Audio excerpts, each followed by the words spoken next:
근데 그거는 제가 직접 들은 분한테 들어서 아마 본인이 부담스러워하는 것 같아요. 그건 맞는 것 같아요. 그러니까 그거는 의혹이나 비리 때문이 아니라 이분이 원래 정치인이 아니기 때문에 그렇죠. 보좌 역할만 했기 때문에 그런 자리에 상당히 꺼린다는 거예요.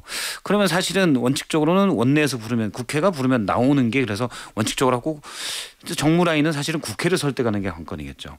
근데 이게 어떻게 되는지 사실은 힘이 팽팽해서 제가 모르겠는데 사실적인. 그런데 전반적으로 저는 나오게 하는 과정 중에 있다고 현재까지는 봅니다. 그러니까 11월 6일이기 때문에 알겠습니다. 지금 뭐 여론이 안 좋거나 그러면은 나올 수도 있고. 제가 들은 얘기를 조금 더 짧게 구체적으로 하면 직접 대통령 용산으로부터 들은 얘기인데 말하자면 김현지 부속실장이 지금 6개 사기 혐의로부터 신청을 받고 있다. 국민의힘이 좀 그렇게 해서 그걸 계기로 민주당이 이건 정쟁이다라고 얘기를 하고 있는 거죠. 그래서 이거는 완전히 난도질하겠다는 거다. 그래서 이거 나가기 힘들지 않겠느냐 이렇게 얘기를 하더군요. 풍원객장 코너를 상징하는 음악과 함께 두 분 나와 계십니다. 문화일보 허민 기자 그리고 성한용 한겨레 기자는 이번 주에 휴가입니다. 그래서 대신 모셨는데 귀한 분 모셨습니다. 박성태 사람과 사회연구소 연구실장 나오셨습니다. 어서 오십시오. 어서 오세요. 안녕하세요. 박성태 실장은 전 JTBC 앵커 겸 기자 이렇게 또 소개를 해드려도 되는 건 아닙니까? JTBC 나온 지 너무 오래돼가지고요. 얼마나 한 되셨나요? 2년 가까이 돼갑니다. 2년 가까이요? 그래도 뭐 JTBC에서 혹시 싫어하진 않겠죠? 싫어하진 않습니다. 사람과 사회연구소 어떻게 정치 관련한 뭐 연구소를 이렇게 하나 만드신 건가요? 어떻게? 그렇죠. 나와서 예전에 저도 시사 프로그램 진행을 많이 했었고 사실 TV에서 본 적이 있어요. 진행자 때는 사실은 자기 의견을 얘기하기 힘들잖아요. 그래서 나와서 나도 패널로 내 의견을 한번 얘기해보면 좋겠다 라는 생각 플러스 1 그다음에 나와서 할 일 없는데 먹고 살아야 되니까 이렇게 약간 이야기 보따리를 이 방송국 저 방송국 다니면서 풀고 품삯을 받고 있습니다. 회사를 언론사를 떠나서 밖에 나가서 일종의 프리랜서인데 사실은 오늘 코너 이름 그대로 바람 불고 비 오는 그죠? 그야말로 풍은 객잔이 있어도 그나마 다행이죠. 이렇게 스튜디오에 모시게 돼서 저희도 반갑습니다. 자, 허민 기자 오늘 국정감사 시작됐는데 뭐 첫날부터 예상했던 모습 그대로 화끈하게 시작됐습니다. 예전에는 야당이 공격, 여당은 수비 그랬는데 요즘은 여당도 공격, 야당도 공격 뭐 그런 것 아닙니까? 네, 전천후 공격으로 돼 있는 거죠 지금. 그러니까 뭐 어쨌든 이번 국감은 조의대로 시작해서 김현지로 끝나는 국감 아니겠습니까? 오늘 법사위로 시작해서 마지막에 국회 운영위원회. 그렇습니다. 국회 운영위의 대통령실 국감. 역시 핵심은 이제 김현지니까. 그래서 오늘 13일 조의대로 시작한 국감 화끈했고요. 김현지로 끝나는 아마 다음 달 11월 6일 국감도 화끈할 걸로 예상이 됩니다.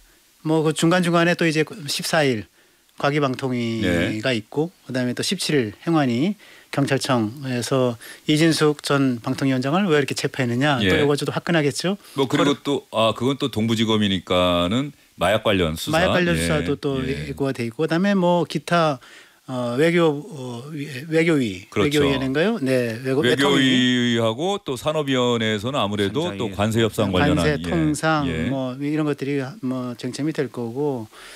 또 뭐 여러 가지 캄보디아 교민 문제 이런 것들이 또 쟁점이 될 것 같습니다. 캄보디아 교민 문제는 최근 며칠 동안 뉴스에 계속 나오면서 많은 분들이 깜짝 놀라고 걱정도 하시고 정말 충격도 받으시고 말이죠. 이 부분 관련해서도 또 대통령도 특별 지시를 내렸으니까 정기국회 국정감사가 시작됐는데 또 경찰 수사기관이 정말 좀 제대로 해서 더 이상 그렇게 억울하게 세상을 떠나는 젊은이는 적어도 없어야 되지 않겠느냐. 돈 벌려고 간 건데. 올 들어 뭐 300명 그렇죠. 이상이 그렇게 뭐 그렇게 됐다고 하는 얘기를 들어보니까 그 청년도 이번에 문제가 된 청년도 뚫겨 맞고 고문 받고 그러다가 이제 뭐 시름시름 맞고 하니까 이제 자동차에 실어서 병원을 와도 그 안에서 그 운명을 달리한 건데 그 부모의 심정은 물론이고 저희들도 듣기가 너무 끔찍하더라고요. 진짜. 알겠습니다.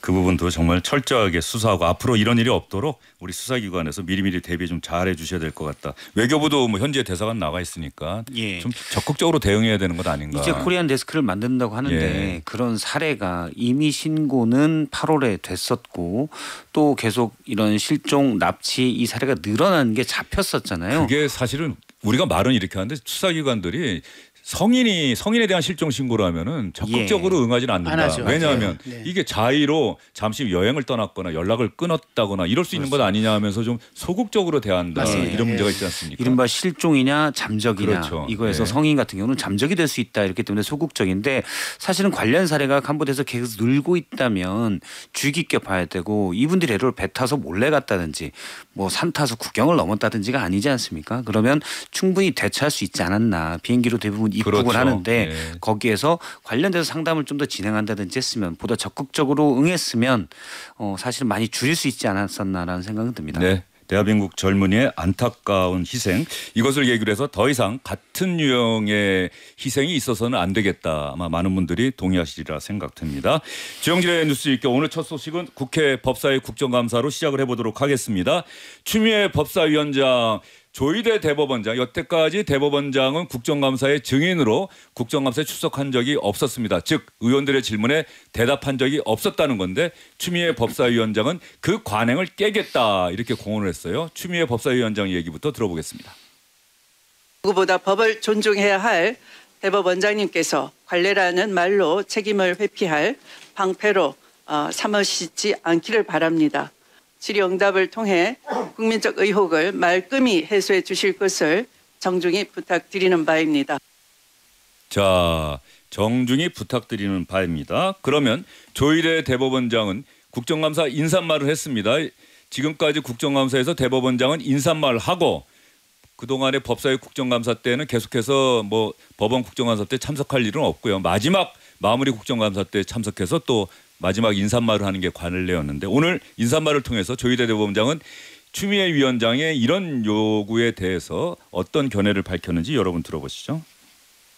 제가 오늘 이 자리에 나온 것은 대법원장으로서 국정감사의 시작과 종료 시에 출석하여 인사 말씀과 마무리 말씀을 하였던 종정의 관례에 따른 것입니다. 어떠한 재판을 하였다는 이유로 재판 사항에 대해 법관을 증언대에 세우는 상황이 생긴다면 법관들이 헌법과 법률과 양심에 따라 재판을 하는 것이 위축되고 심지어 외부의 눈치를 보는 결과에 이를 수도 있습니다. 이러한 점에서 상권 분립 체제를 가지고 있는 법치국가에서는 재판 사항에 대해 법관을 감사나 청문의 대상으로 삼아 증언대에 세운 예를 찾아보기 어렵습니다. 국정감사 종료 시 국정감사 과정에서 지적된 사항을 종합하여 제가 마무리 말씀으로 충분히 답변하도록 하겠습니다. 박성태 실장님, 조희대 대법원장 뭐 완곡하게 이야기했습니다마는 가만히 들어보면 저는 답변을 할 수가 없습니다. 증인으로 국정감사에 있지는 못하겠습니다. 뭐 이런 얘기죠? 예, 그래서 증언대에 세우지도 않았고 선서를 하지도 않았죠. 뭐 참고인 신분이라고 했지만은 사실은 뭐 참고인 지정하는 것도 없었고 좀 약간 그냥 이루어진 듯한 느낌인데 제가 알기로는 민주당과 협의가 좀 된 걸로 알고 있어요. 그렇습니까? 밤 사이에 좀 나와서 얘기를 하는 게 일단 천대 법원행정처장의 말에 따르면 일단 관례대로 인사말을 하는 게 국회 존중 차원이다. 그래서 나온다라고 얘기했지만 민주당과 어느 정도 협의가 된 걸로 알고 있습니다. 설득도 있었고 근데 합의는 안 된 게 예를 들어서 파기환송심 그러니까 대법원에서 유죄 취지로 이재명 당시 후보의 재판에 대해서 유죄 취지 파기환송을 왜 이렇게 빨리 했냐 이런 부분에 대한 입장이라도 좀 얘기했으면 하겠지만 이런 거는 안 받아들인 것으로 보여요. 그래서 관례대로 나오면 일단 동행명령장 나오는 건 좀 피했다 이렇게 볼 수 있겠죠. 근데 저는 뭐 전반적으로는 조희대 대법원장이 얘기한 부분에 동의합니다. 국회가 재판에 관여해서는 안 된다.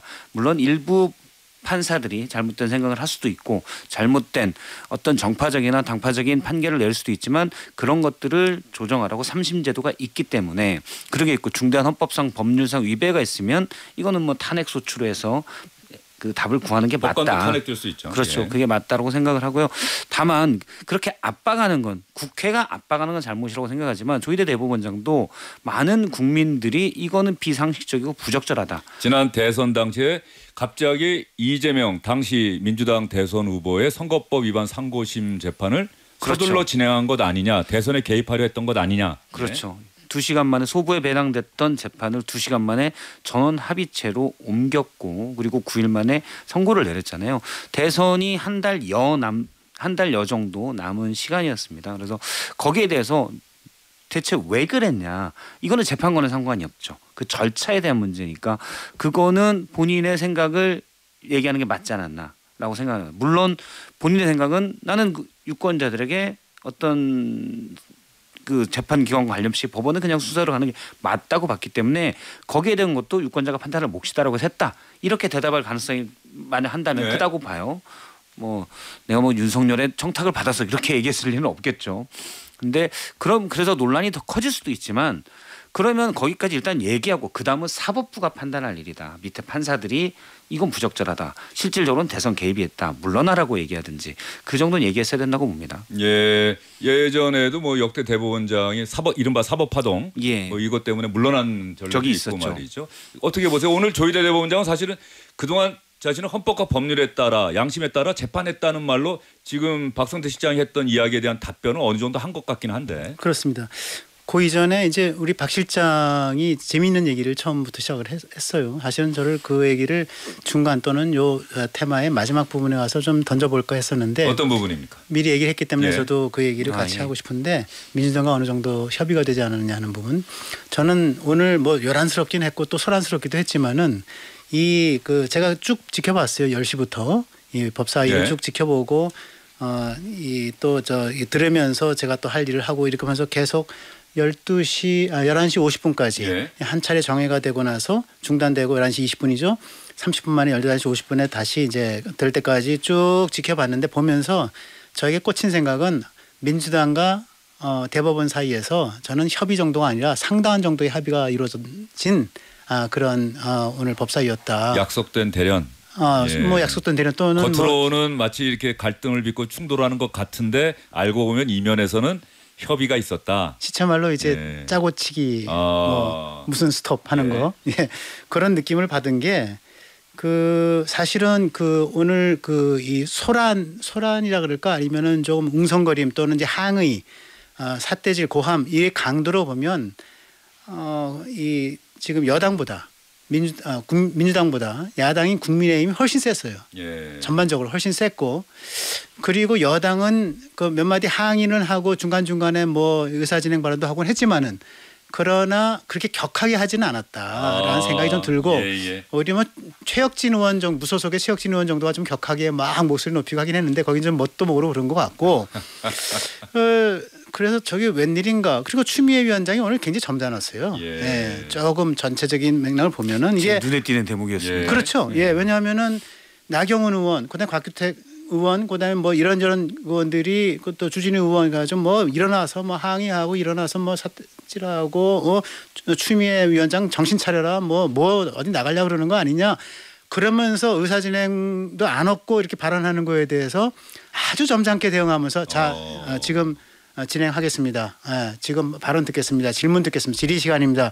이러면서 그냥 탁탁 카타하고 그냥 진행을 시켰거든요. 불과 지지난주 법사위라고 한다면 퇴장을 명했을 텐데. 바로 그 얘기입니다. 이미 뭐 경위를 불러서 어디서 뭐 쟤들을 저지시켜라. 그리고 아니면 또 퇴장을 시켜라. 이런 얘기를 했을 법한데 그런 게 전혀 안 나오고 굉장히 품위를 지키려고 노력을 하더라고요. 그래서 저는 그때부터 이게 뭐가 있구나라는 생각을 했는데 조금 지나서 말하자면 질의가 6명인가 7명이 진행되고 나서요. 무소속하고 여야 한 3명씩인가 하고 나서 11시 20분에 이제 국감 중단을 선언합니다. 정해죠. 그리고 11시 50분에 속기하겠다고 하는데 원래는 점심시간 지나서 뭐 정회를 한다거나 그렇게 하거든요. 통상은 그렇죠. 11시 20분에 딱 하는 거 보고 조희대 대법원장 나가게 해주는구나.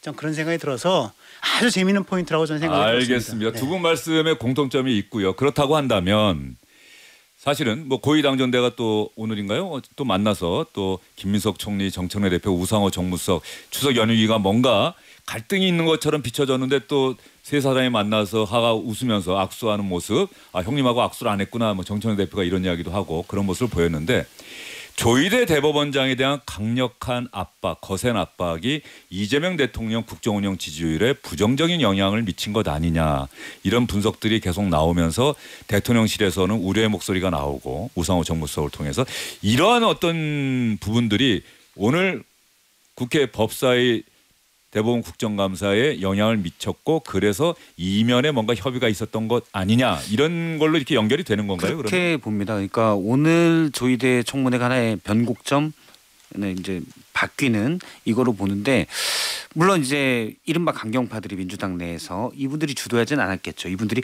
그렇게 합시다라고 하지 않았지만 비둘기파들이 예를 들어 법사위 내에서도 비둘기파들이 예. 이 시점에 우리가 이 정도로 마침표를 찍고 넘어가야 된다. 그러니까 조희대 고민 사실은 뭐 딜레마 또는 블랙홀이라고도 얘기할 수 있는 열성 지지층들은 강경하게 원하는데 답이 없는 그렇다고 탄핵 소추를 하기도 애매한 그런 상황이었잖아요. 그러니까 오늘 오늘 국정감사를 끝으로 네. 이제 조희대에게는 많이 들어갈 것 같아요. 그래서 민주당이 일단 나와서 어느 정도 있는 걸로 물론 입장을 더 표명했으면 좋았겠지만 그 정도로 설득을 했고 대법원도 그 정도는 필요하다고 판단했고 그래서 서로의 뭐 막장까지 치닫는 거는 오늘을 끝으로 가는 건 아닌가. 마무리 국정감사 때 또 어떨지 그렇죠. 한번 근데 봐야 그거는 되겠지만. 그러니까 예. 이미 이 정도로 뭐 민주당 전략이 보였기 때문에 예. 통과 의례 정도가 되지 않을까. 청취자 여러분들이 법사위 국회 법사위에서 민주당 의원들의 오늘 모습을 보면은 그동안의 모습과는 많이 달랐다. 왜 달랐느냐? 지금 두 분의 설명 들으시면 이해가 잘 되셨을 것 같고요. 제가 오늘 잠시만요. 영상을 저도 쭉 봤는데 말이죠. 국민의힘 의원들이 추미애 법사위원장이 조희대 대법원장을 이석시키지 않고 질의응답을 강행하자 몇몇 의원들 나경원 의원은 뭐 간사 역할을 이미 하고 있는 것 같아요.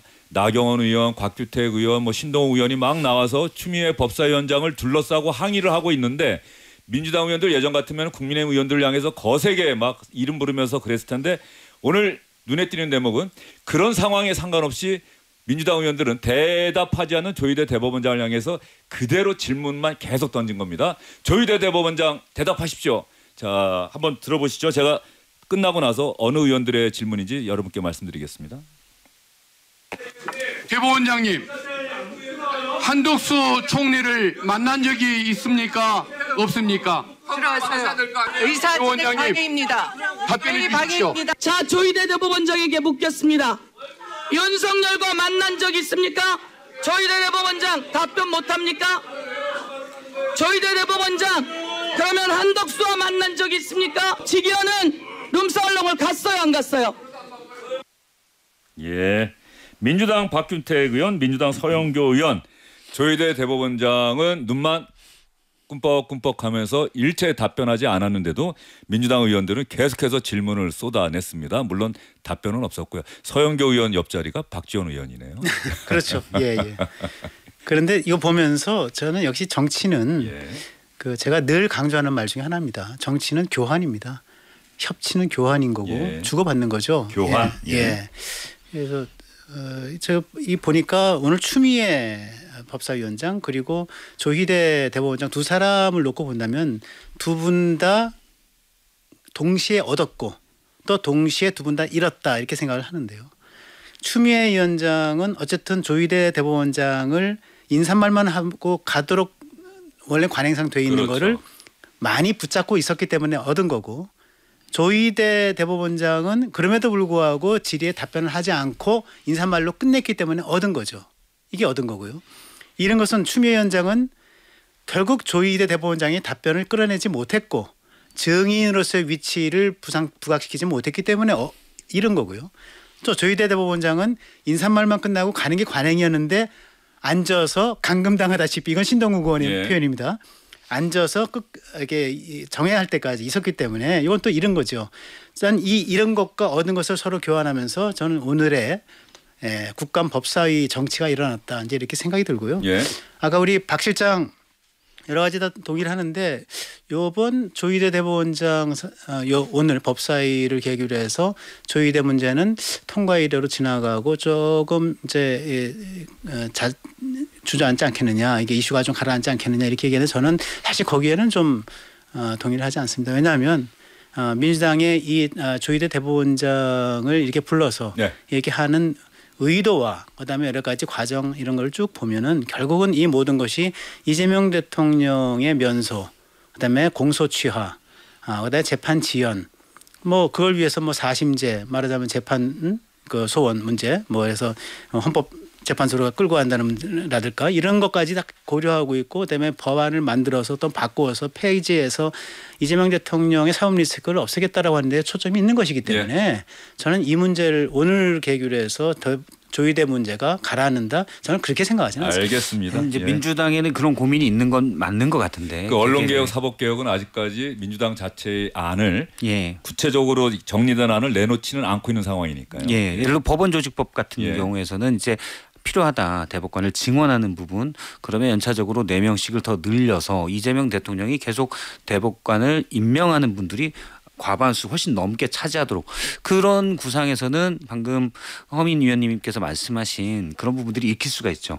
근데 일부 의원들이 그렇게 생각할지 모르겠지만 전반적인 분위기는 사실은 지방선거를 앞두고 일부 의원들의 선명성 경쟁이 더 큰 것 같아요. 제가 볼 때는. 그래서 대통령실에서도 사실 이건 딱히 출구가 없는 조희대를 압박하는 게 그냥 뭐 입장표명을 해라 이런 압박이 아니라 물러나라라고 하고 이런 사인회동설 같은 것도 사인회동설을 의혹을 그렇죠. 제기했는데 사실 근거를 대지 못하고 그 부분이 사실 민주당으로서는 그렇죠. 상당히 아팠던 부분 아닙니까? 그렇죠. 의혹은 제기했는데 근거는 제시하지 못하고 그렇죠. 예. 상당히 내부에서도 거기에 대한 불만들이 좀 있었고 그래서 사인회동설로 불거진 민주당의 약간 딜레마는 이번 국감으로 오늘부로 좀 빠지고 기본적으로 이제 법원조직법을 가는 그 톤은 유지가 될 것 같아요. 근데 그건 이제까지 이제 국민들이 보기에 유권자들이 아주 과격하게 보이지는 않을 거기 때문에 거기에는 여러 가지 찬반 의견들이 있잖아요. 예를 들어서 뭐 판결문 검색이 가능하게 한다든지 여러 필요한 부분들도 있거든요. 그래서 그런 부분으로 좀 가지 않을까 거기에 대법관 증언을 넣어서 가지 않을까 생각됩니다. 적어도 국정감사에서는 이제 조희대 대법원장과 관련한 문제를 민주당이 예전처럼 강하게 몰아붙이진 않을 것 같다. 약간 출구를 찾은 거죠. 출구를 찾은 것 같다. 알겠습니다. 오늘 법사위에서 그 조희대 대법원장 바로 옆자리에는 천대엽 법원행정처장이 있었는데요. 이 천대엽 법원행정처장이 이제 민주당 추미애 법사위원장의 법사위 진행 또 국민의힘 민주당 의원들의 이야기를 듣고 나서 간곡하게 조희대 대법원장의 이석을 요청하면서 초등학교라는 단어를 입에 올렸습니다. 어떤 뜻에서 올렸는지 여러분 한번 들어보시죠. 이 광명을 지켜보고 있는 모든 법관들과 모든 국민들이 우리가 이제 처음에 초등학교 들어갈 때 이제 그 교과서에서부터 이제 상권분리 또 사법부 존중 그리고 국회에 대한 존중 이런 부분이 갖다가 이 자리에서도 실현되는 모습을 저희들도 원한다는 말씀을 좀 드리고 싶어서 말씀을 드렸습니다. 이석 허가를 요청하는 겁니다. 예. 초등학교에서부터 우리가 상권 분립, 사법부 존중, 국회에 대한 존중 이런 부분들이 오늘 이 자리에서도 실현되는 모습 그래서 대법원장의 이석을 허가해 주기를 바란다라고 이야기를 했고 결과적으로 예전처럼 인사말 끝나고 나서 의원들의 동의를 얻고 나서 자 대법원장은 이제 자리를 가셔도 좋습니다라는 얘기는 결국 추미애 위원장이 하지는 않았지만 아까 얘기하신 것처럼 11시 20분쯤 오전 법사위를 갑자기 정회를 하면서 자연스럽게 조희대 대법원장이 자리를 떠날 명분을 줬다. 네, 그렇죠. 예. 그 지금 요 천대엽 법원행정처장의 요 발언이 예. 사실은 이제 이게 별도의 발언권을 얻어서 나온 발언이 아니죠. 아마도 내 생각에는 내 기억에는 주진우 의원의 질의 시간에 예. 그러니까 이 천대엽 행정처장이 계속 이 제가 요청 사안이 있습니다라고 두어 번인가 얘기를 했을 때 추미애 위원장이 굉장히 너그러운 말투로 지금 질의 시간이기 때문에 다음에 하시죠. 다음에 예. 이러면서 연기를 했다가 그다음에 또 기회가 주어지지 않으니까 마침 질의 시간이 잡혀있던 주진우 국민의힘 의원이 내 시간을 통해서 질의 형식으로 해서 말씀을 하십시오. 답변 형식으로 해서 말씀을 하십시오. 예. 그래서 질문을 딱 던지듯이 하니까 거기서 발언을 한 거거든요. 그래서 지금 국회 존중 차원에서 대법원장이 참석한 거다라는 얘기. 그리고 또 추미애 위원장 그리고 다른 법사위원들 민주당 법사위원들이 과거에 뭐 김병로 초대 대법원장은 나와가지고 뭐 이런 다 하고 문답을 했다. 예, 천대엽 법원행정처장이 왜 그랬는지에 대해서도 상세히 설명하더라고요. 그거는 뭐 김병로 초대 대법원장은 예. 하시는 일이 워낙 맡았던 예. 일이 워낙 많아서 초대 대법원장이었고 그다음에 정치인이었고 예. 그래서 이게 무슨 뭐 재판 상황에 대한 재판 진행 과정에 대한 설명을 일문일답을 한 것이 아니었다 이런 얘기도 하고 그다음에 김영수 대법원장 시절에도 인사말만 하고 갔던 그런 문재인 정부 때 임명된 김명수 그렇죠. 대법원장도 그게 6년 전 인사말만 하고 가지 않았습니까? 2019년 6년 전 상황이고요. 그 전에 2017년도 그 양승태 대법원장도 비슷하게 나와가지고 얘기를 했거든요. 그래서 그런 얘기를 저는 한 것 같고. 그래서 또 그런 상황을 추미애 위원장이 제재하지 않고 계속 발언을 하게 놔뒀어요. 그 자연스럽게 11시 20분에 저 재판 국감 중단을 통해 가지고 이제 휴회 기간 동안에 이제 나갈 수 있도록 만들어준 거 아닌가? 알겠습니다. 그러면 잠시만요. 이재명 대통령이 오늘 국감 시작과 관련해서 수석 보좌관에 의해서 한 이야기를 여러분께 들려드리고 두 분께 한마디씩만 더 제가 질문 드리고 나서 다음 주제로 넘어가도록 하겠습니다. 이재명 대통령의 이야기입니다. 정기국회 국정감사가 시작됐는데 우리 국회도 여야 가릴 것 없이 국민과 국가를 위한 길에 발걸음을 함께해 주시기를 요청드립니다. 정부 역시 국회 국정감사에 적극적으로 협조하도록 지시했습니다. 또 혹여라도 왜곡되거나 오해가 있는 부분들은 적절하게 잘 소명하되 낮은 자세로 국민의 대표인 국회 국정감사에 적극적으로 능동적으로 임하도록 다시 한번 부탁드립니다.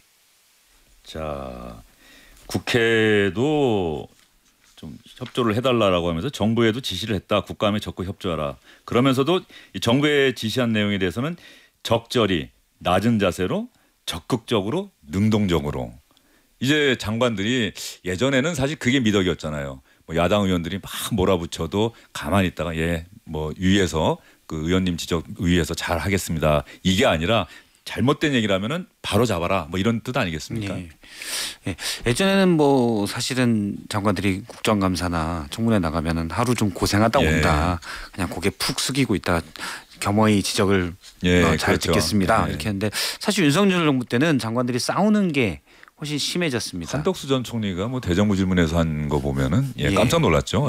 왜 사실 윤석열 전 대통령이 왜 싸우지 않냐라고 몰아붙인가 그랬는데 물론 뭐 정확히 원론적인 거라고 봐요. 오늘 이재명 대통령이 한 얘기는 그 전에도 얘기했었죠. 국정감사에서 나오는 지적사항 여야 할 것 없이 다 시정 조치를 하고 나중에 시정하지 않았으면 엄중 처벌할 것이다. 이런 메시지를 냈거든요. 그러니까 모두의 대통령이라는 입장에서 여야의 지적을 다 받고 정부는 사실 그걸 떠나서 움직이는 거다. 이런 원론적인 메시지라고 좀 봅니다. 그리고 잘못된 정부나 이것도 뭐 정확히 대응을 하라. 이건 이전 문재인 정부 때 대해서 계속 얘기를 했습니다. 물론 대응하는 태도나 이런 것들이 좀 문제가 된 적들은 있었지만 근데 아마 이 얘기가 나오면 당연히 나온 질문이 그러면 김현지 실장은 나오냐 안 나오냐. 요게 좀 의문이 될 것 같아요. 그래서 저도 대통령실에 있는 분한테 그냥 물어봤는데 문자로 답이 없더라고요 아직은. 근데 분위기는 저도 며칠 전에 이재명 대통령이 그렇게 한 얘기를 듣고 그러면 나온다는 신호인가? 라는 생각을 했어요. 근데 아직 대통령실에서 이게 합의됐거나 그런 느낌은 좀 못 받고 있습니다. 아까 조희대 대법원장과 민주당의 협의 이걸 이야기를 하신 걸로 보면은 김현지 부속실장도 지금은 민주당이 정쟁하겠다면 우리는 합의할 수 없다라고 얘기는 합니다만 막판에 운영위 국감은 다음 달이니까 막판에 극적으로 민주당이 뭐 김현지 실장 부르면 나오겠다고 하니 한번 나와서 국민의힘 한번 질문해 보세요. 아마 아무것도 안 나올걸요. 뭐 이렇게 또 하지 않을까 하는 생각도 할 수 있는데 허민 기자는 제가 이런 얘기하는 동안에 그럴 리가라는 표정으로 지금 저를 보고 계시는데. 이재명 대통령이 뭐 좋은 말씀 하셨어요. 그러니까 결국 상권 분립이고 사업부가 독립돼 있듯이 행정부도 이제 집행부서 아니겠습니까? 이게 독립돼 있는 것이고 그래서 자기가 할 말은 해야 된다. 적극적으로 능동적으로 대처하라고 할 말은 했다고 보는데 저는 그 할 말은 해야 된다라고 하는 적극적이고 능동적인 대처라고 하는 거는 저는 정책 부분에 있어서의 행정부의 입장을 밝히고 건넬 때 그렇게 하라는 권유로 저는 읽고 싶고요. 그것도 그래야 되는 거고요. 사실은 지금 정책 국감이 이제 주가 돼야 되는 건데 지금 사람 국감이 돼 있잖아요. 누구를 부를 거냐 안 부를 거냐 너 왜 나와 안 나와 이걸로 돼 있기 때문에 저는 이제 정책적으로 이게 초점을 맞춰가는 국감이 되기 위해서라도 행정부는 행정부들이 열심히 발맞춰서 열심히 보조하면서도 또 이렇게 자기 입장을 피력하는 능동적인 적극적인 자세가 필요하다 이런 얘기 저 생각이 들고요. 그리고 사람 국감이라고 하는 대로 초점이 이동하면 지금 말씀했지만은 김현지 나와야죠. 예, 김현지 부속실장으로 옮겨갔지만은 국감이라고 하는 건 미래를 감사하는 게 아니라 과거를 감사하는 거고 현재를 오늘을 감사하는 건데 과거에 김현지 총무비서관 시절에 어떤 일이 있었는지 인사, 대통령실 인사, 대통령실 예산 조직 이런 것들을 어떻게 관장했는지 왜 강선우 여성가족부 장관에 대한 해임 통보, 지명자에 대한 그 물러나라는 통보를 왜 다른 사람도 아닌 김현지 비서관이 했는지 이런 것들을 물어봐야 되지 않겠습니까? 그런데 여기에 대해서 난 민주당이 받아줄 것 같지 않고 그리고 점차 지금 대통령실도 처음에는 뭐 100% 참석한다고 우상호 정무수석 그랬는데 점차 나는 뭐 제가 들은 얘기도 있고요. 점차 김현지 비서관 들은 이야기로는 안 나온다. 민주당이 합의해 줄 리가 없다. 민주당이 합의해 줄 리도 없고 대통령실도 민주당으로 떠넘기고 국회로 떠넘기던 대통령실도 점차 김현지는 안 나가는 쪽으로 정리되는 것 같아. 이런 얘기를. 박성태 실장 취재 상황도 그렇습니까? 문자 보냈는데 지금 답변이 없다고 그랬는데. 예. 근데 이전에 제가 들었던 분위기는 일부 라인에서는 대표적으로는 강훈식 우상호 라인이죠. 이쪽에서는 나가야 된다는 입장이 상당히 강해요. 그런데 대통령의 입장은 반반인 것 같아요. 제가 그냥 추정컨대는 여러 얘기를 들어서 추정컨대는 뭐 제가 들은 사람도 대통령의 입장은 그냥 딱히 의견을 안 내비쳤다라고 하는 것 같고 근데 김현지 실장 본인이 좀 부담스러워한다. 근데 이거는 뭐 무슨 의혹이나 비리가 있어서가 아니라 답답한 게 다 전원이라고 하는 게 참 답답해요. 근데 그거는 제가 직접 들은 분한테 들어서 아마 본인이 부담스러워하는 것 같아요. 그건 맞는 것 같아요. 그러니까 그거는 의혹이나 비리 때문이 아니라 이분이 원래 정치인이 아니기 때문에 그렇죠. 보좌 역할만 했기 때문에 그런 자리에 상당히 꺼린다는 거예요. 그러면 사실은 원칙적으로는 원내에서 부르면 국회가 부르면 나오는 게 그래서 원칙적으로 하고 정무 라인은 사실은 국회를 설득하는 게 관건이겠죠. 근데 이게 어떻게 되는지 사실은 힘이 팽팽해서 제가 모르겠는데 사실 그런데 전반적으로 저는 나오게 하는 과정 중에 있다고 현재까지는 봅니다. 그러니까 11월 6일이기 때문에 알겠습니다. 지금 뭐 여론이 안 좋거나 그러면은 나올 수도 있고 제가 들은 얘기를 조금 더 짧게 구체적으로 하면 직접 대통령 용산으로부터 들은 얘기인데 말하자면 김현지 부속실장이 지금 6개 상임위로부터 신청을 받고 있다. 국민의힘이 좀 그렇게 해서 그걸 계기로 민주당이 이건 정쟁이다라고 얘기를 하고 있는 거죠. 그래서 이거는 완전히 난도질 하겠다는 거다. 그래서 이거 나가기 힘들지 않겠느냐 이렇게 얘기를 하더군요. 그래서 아까 얘기는 운영위에만 나온다면 운영위에만 나오죠. 다른 데야 뭐 국민의힘에서도 알 겁니다. 저는 뭐 운영위도 안 나간다고 봅니다. 알겠습니다. 나온다 안 나온다 허민 기자의 말이 맞을지 박성태 기자의 말이 맞을지 저는 질문이긴 합니다만 그래도 나오는 쪽이 아니겠네. 그래야 된다라고 생각해서 그래야 되죠. 정치는 그렇게 해야 되는 거죠. 그게 원칙이고 상식인데 저는 그 원칙과 상식이 지켜지지 않을 것 같다. 현실 정치에서 그렇게 보는 거죠. 이 말이 약간 내포하는 게 있는데 그 뭔 말이냐면 내부에서는 설득 중이라고 그러더라고요. 근데 설득 중이라는 표현 자체는 뭐냐면 잠깐만 부속실장인데 부속실장을 왜 설득해? 지시해야지. 라는 게 얘기될 수 있잖아요. 그렇기 때문에 약간 그런 메시지로도 읽히긴 하는데 내부에서는 뭐 설득 중이다는 말도 나옵니다. 알겠습니다. 이렇게 현장을 취재하고 있는 전현직 대기자들의 이야기 생생하게 여러분들이 현재 어떤 움직임이 일어나고 있는지 짐작하실 수 있을 것 같습니다. 김현지 부속실장 과연 국회 운영위 국정감사에 나올까요? 여러분은 어떻게 생각하십니까? 자, 이런 상황에서 국민의힘이 오늘 국정감사 시작임에도 불구하고 국회에 분향소를 설치를 했습니다.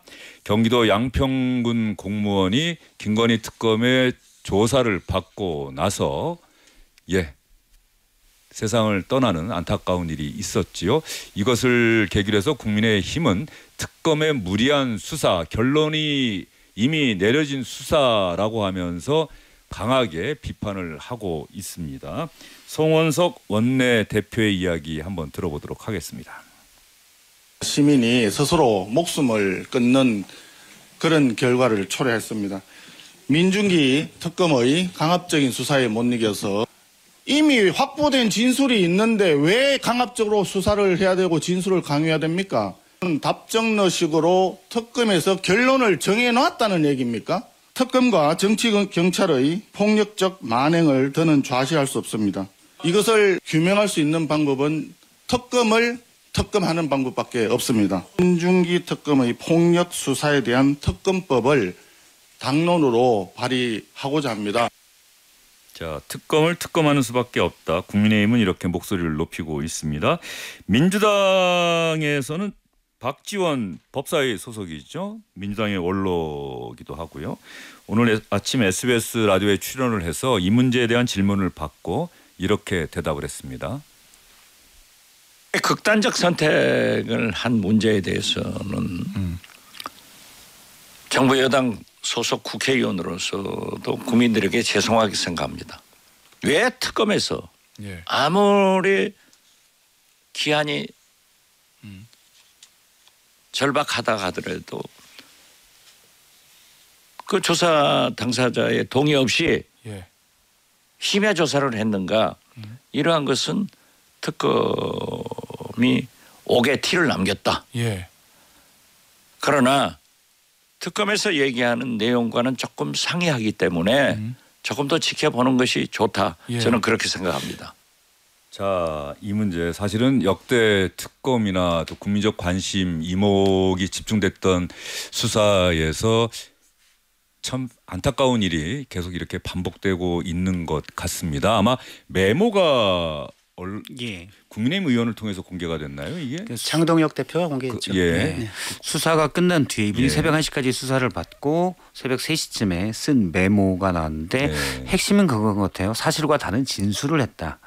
사실은 그거를 요구받았다는 취지의 메모인가요? 그러면? 뭐 요구를 받았다기보다는 압박에 못 이겨. 이 압박이 어떤 형태인지는 모르겠지만은 압박에 못 이겨 자꾸 몰아붙이니까 본인이 얘기했는데 이건 사실과 다른 진술이었다라는 부분. 저는 그 부분이 좀 눈에 띄더라고요. 그러면 되게 모멸감도 느낄 수가 있고 내가 왜 그랬을까라는 생각도 할 수가 있고 추정컨대는 그런 것들이 좀 여러 가지 복합적으로 작용되지 않았을까라고 하는데 어떤 형태인지는 모르겠지만 그런 압박이 특검에 있으면 그건 잘못된 거죠. 아마 일부에서는 그렇게 특검 쪽을 잘 아는 분들의 얘기를 들으면 그렇게 해석도 합니다. 양평고속도로 쪽이 사실 양평하고 이제 그 공공지구 개발건인데 공지구 개발은 사실 개발 부담금 면제 등 일부 있어서 예전에도 이미 얘기가 됐었고 크진 않다고 봐요. 모친과 관련된 거죠. 그렇죠. 막대한 뭐 이익을 얻었다. 양평 공공지구에 아파트를 분양하는데 개발 부담금이 있었는데 그걸 나중에 면제시켰다. 뭐 이런 의혹이었는데 이분은 이제 그거 담당했던 분이고요. 공무원은. 근데 수사가 진척이 없어서 조금 내부에서 답답했다 거기가. 근데 한 가지는 거기는 검찰이 특검으로 파견된 검사가 했던 게 아니고 물론 특검보가 주의하지만 경찰들이 전담했던 부분입니다. 그래서 원래 경찰은 그럼 압박 수사라고 검찰은 안 했냐 그게 아니라 둘 다 뭐 사실은 검찰이든 경찰이든 이런 식의 수사는 없애야 된다는 거죠. 그 박지원 의원이 지적한 부분도 바로 그 부분 아니겠습니까? 그렇습니다. 심야까지 조사한 지금 뭐 이 김건희 특검 민주기 특검인데 김건희 특검의 이번 그 양평 공무원 사망 사건은 뭐 입이 얇게라도 저는 할 말이 없다 이렇게 생각이 들고요. 그 여러분 아마 그 우리 저 주앵커도 다잉 메시지라고 하는 말 아시죠? 네, 사람이 죽어갈 때 죽기 전에 남긴 메모, 기호 또는 뭐 말, 언어, 뭐 신호 이런 것들인데 그것이 주로 범인을 지목할 때 쓰여진다 그래서 다잉 메시지라고 하는데 저는 이 지금 좀 아까 경과로 우리 박 실장 얘기해 줬지만 10월 2일 날 오전 10시 반에 시작돼 가지고 15시간 동안 이제 진술이 진행이 되고 조사가 진행이 되고 10월 3일 새벽 1시쯤 돼서 이것을 조서를 다 읽고 나서 집에 귀가할 때까지 15시간이 걸렸거든요. 그 사이에 그리고 나서 2시간 뒤에 자기 집에서 이 메모를 이제 쓴 거죠. 그랬을 때 이 메모에서 강요, 회유, 수치 이런 식의 심리적 압박을 느꼈을 만한 단어들이 18번이 등장을 합니다. 그 필체를 아마 보셨을 거라고 생각하는데 이 필체를 보시면 이 사람이 얼마나 이 글을 쓰면서 심적으로 부담감을 느끼고 공포심을 느꼈는지 필체를 통해서 저는 느껴요. 제가 지금 메모를 보는데 너무 힘들고 지친다. 이 세상을 등지고 싶다. 모른다고 기억 안 난다고 사실대로 말을 해도 계속 그 자신을 압박한다. 사실을 말해도 거짓이라고 한다. 전날 잠도 못 자고 먹은 것도 없고 넘어가지도 않고 뭐 이런 메모가 있네요. 그 한 장짜리 용지에다가 그런 메모를 쓰면서 그런 압박감을 나타내는 표현 구절을 18번이나 썼을 정도면 저는 이거는 충분히 다잉 메시지가 될 수 있는 사안이다 이렇게 보고요. 박지원 의원 뭐 오게티라고 말씀하셨는데 사실은 김건희 특검, 민중기 특검이 이런 식의 오개티를 많이 범했습니다. 이미 저는 사실 민중기 특검에 문제가 있다기보다도 이 특검 법안에 문제가 있다고 보는데 별건 수사를 말하면 승인을 한 거 아니겠습니까? 이른바 더센 특검법이 네, 더센 특검으로 별건 수사를 승인을 하고 그리고 14명 구속된 사람들 중에서 그 과반 8명인가가 이 별건 수사로 다 구속이 된 거고 별건 구속이 된 거거든요. 오개틱이 아니라 그냥 전체가 그냥 돌로 돼 있는 그냥 특검이다 이렇게 생각이 돼서 저는 지금 뭐 박 실장 얘기했지만 이 성과주의 그리고 이게 실적주의가 낳은 비극 아닌가 굉장히 안타깝게 생각을 하고 있습니다. 네. 사실은 특검과 관련한 기사들이 이제 주요 언론사에서도 주요 뉴스로 지금 다뤄지지 않고 있는 상황이잖아요. 이제 그렇습니다. 나올 만큼 나오고 사실 그런 부분에서 이런 안타까운 일이 벌어졌고 오늘 김건희 여사 관련 의혹을 수사하고 있는 특별검사팀 민중기 특검팀이 오늘 브리핑에서 공무원 사망을 계기로 해서 수사 방식 전반을 다시 점검하겠습니다. 감찰에 준하는 진상조사 과정에서 문제점이 확인되면 그에 상응하는 조처를 취하겠습니다. 유족분들께 깊은 위로의 말씀 드립니다. 공무원께 다시 한번 조의를 표합니다. 이렇게 이야기를 했어요. 사실은 이런 일이 다시 있어서는 안 되겠죠. 그렇죠. 예. 물론 뭐 그렇게 압박하지 않으면 수사하기가 어렵다라는 검찰이나 경찰의 항변도 있을 수가 있겠지만 그렇게 쉽게 할 거면 고문하면 되잖아요. 그렇죠. 그런 거 하지 말아야죠. 그렇죠. 그리고 특히 제가 듣기로는 뭐 이런 검찰이나 경찰뿐만 아니라 뭐 감사원에서도 공무원들 조사할 때 제대로 협조 않거나 또는 이런 걸 사실은 좀 선을 넘는 협조를 요청할 때 또 안 하면은 뭘로 다른 걸로 고발하겠다. 특히 공무원 같은 경우는 징계를 받게 되면 연금이나 이런 게 영향을 받잖아요.